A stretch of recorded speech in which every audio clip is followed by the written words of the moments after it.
Hello everyone, welcome to JNT online classes. आज की class में मैं आपके साथ बहुत ही इम्पोर्टेंट बात शेयर करने वाली हूँ और स्पेशली ये वीडियो उन पेरेंट्स के लिए है जो पेरेंट्स अपने बच्चे का किसी दूसरे स्कूल में एडमिशन कराने जा रहे हैं या फर्स्ट टाइम बच्चे का स्कूल में एडमिशन कराने जा रहे हैं। तो आपको जब बच्चे का स्कूल में एडमिशन कराना है तो आपको किन बातों का विशेषकर ध्यान रखना है। तो ये जो वीडियो है ना, प्लीज़ पूरा देखिएगा, ध्यान से देखिएगा वो पेरेंट्स के लिए। और सबसे इम्पोर्टेंट बात कि छोटी वीडियो है, स्किप कहीं से भी मत करना। एक एक स्टेप मैं बताने जा रही हूँ, उस पर गौर करिएगा। हो सकता है मेरे अकॉर्डिंग आपकी प्रायोरिटीज मैच ना करें, लेकिन पॉइंट्स ऑलमोस्ट वही रहेंगे। तो जब भी हम बच्चे का स्कूल में एडमिशन कराने जाते हैं, सबसे पहली चीज़ हमें क्या देखनी है। देखिए, सबसे पहली चीज़ जो आपको देखनी है ना, वो है बोर्ड। बोर्ड का मतलब ब्लैक बोर्ड नहीं, बोर्ड का मतलब कि कौन सा बोर्ड आप सिलेक्ट करने वाले हैं बच्चे के लिए। 3-4 बहुत सारे बोर्ड होते हैं वैसे तो। अभी जो करंटली जो इंडिया में है वो यहाँ पर CBSE बोर्ड, ICSE बोर्ड और ऑक्सफोर्ड, ये तीनों हैं। अब आप पे डिपेंड करता है आप अपने बच्चे को कौन से बोर्ड में एडमिशन कराने जा रहे हैं।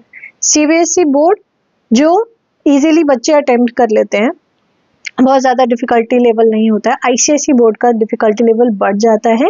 और ऑक्सफोर्ड की अगर मैं बात करूँ, वो फिर UK का है, मतलब वहाँ से बुक्स आती हैं सब कुछ, वो फिर अलग बोर्ड हो जाता है, उसकी फ़ीस भी बहुत हाई होती है।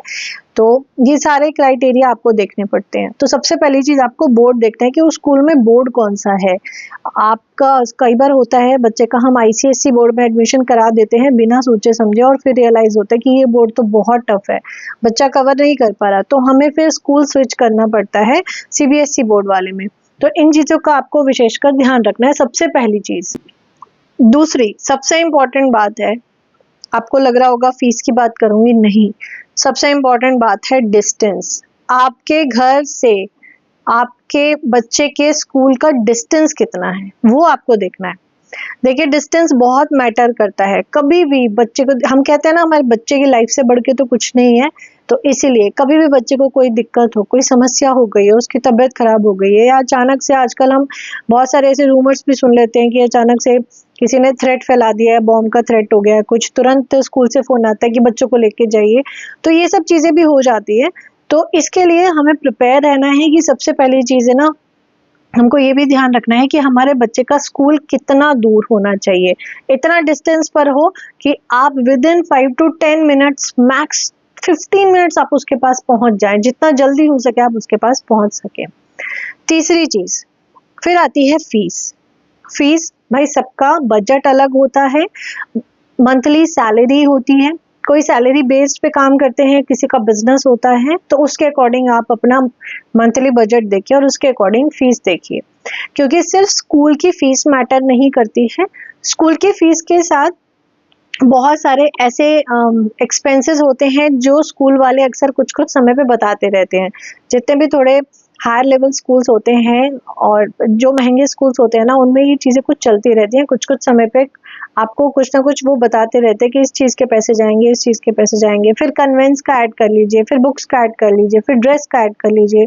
फिर ड्रेस भी विंटर्स में कई बार अलग हो जाती है, चेंज होती है ड्रेस, कई बार 2-3 साल में नॉर्मल यूनिफॉर्म भी चेंज हो जाती है। तो ये सब चीज़ें चलती रहती है। तो ओवरऑल आपको उसके अकॉर्डिंग फीस डिसाइड करनी होती है कि भाई हमारे ओवरऑल बजट में जाएगा या नहीं जाएगा।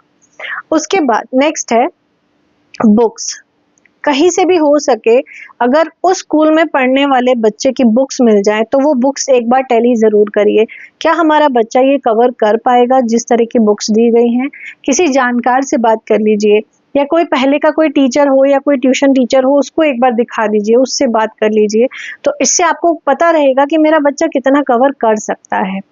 उसके बाद नेक्स्ट है टीचर और स्टूडेंट्स का रेशो कितना है स्कूल में। ये बहुत इंपॉर्टेंट चीज़ होती है, पता है हम लोग ध्यान नहीं देते कि एक क्लास में कितने स्टूडेंट्स हैं और उन स्टूडेंट्स के लिए टीचर कितने अवेलेबल है। छोटी क्लासेस में टीचर ज़्यादा होते हैं, एक क्लास में 2 टीचर भी होते हैं, लेकिन जैसे जैसे क्लासेस बड़ी हो जाती हैं तो एक क्लास में 40, 40, 45 बच्चे भी होते हैं, 50 तक भी बच्चे होते हैं, और उनके लिए एक ही टीचर होता है।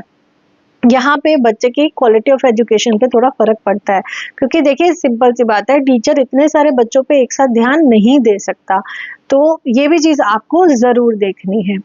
और उसके बाद है बाकी चीज़ें। जो भी आप करना चाहें, देखना चाहें स्कूल के कि कौन कौन सी एक्टिविटीज़ यहाँ होती हैं और अदर चीज़ें, कौन से एनुअल फंक्शंस कब कब होते हैं, बहुत सारी चीज़ें हैं, पेरेंट्स बहुत सारी चीज़ें ऑब्जर्व करते हैं। उसके बाद आप लास्ट में जाइए। सबसे पहले ये 5 पॉइंट्स हैं, इनको ऑब्जर्व ज़रूर करिए किसी भी स्कूल में जाने से पहले। आप चाहे नोट करके रख लीजिए।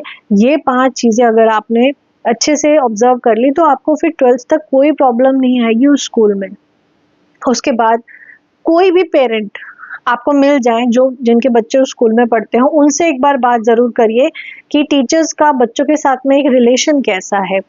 टीचर्स किस तरह से बच्चों की बात को सुनते हैं, अगर कोई समस्या है, बच्चा अपनी प्रॉब्लम ओपनली डिस्कस कर सकता है या नहीं कर सकता टीचर से, किस तरह का एनवायरनमेंट है स्कूल में, फ्रेंडली है, नहीं है, बहुत स्ट्रिक्ट है, कैसा है। तो ये सारी डिस्कशंस आप ज़रूर करिए टीचर के साथ में, पेरेंट्स के साथ में, जहाँ से भी आपको क्वेरी मिल सके। तो वहाँ से आप ज़रूर एक बार डिस्कस करिए और इन बातों का ज़रूर ध्यान रखिए जब भी आप बच्चे को फर्स्ट टाइम या बच्चे का स्कूल आप स्विच कर रहे हैं, किसी दूसरे स्कूल में एडमिशन करा रहे हैं, तो ये चीज़ें आपको ध्यान में रखना बहुत ज़रूरी है।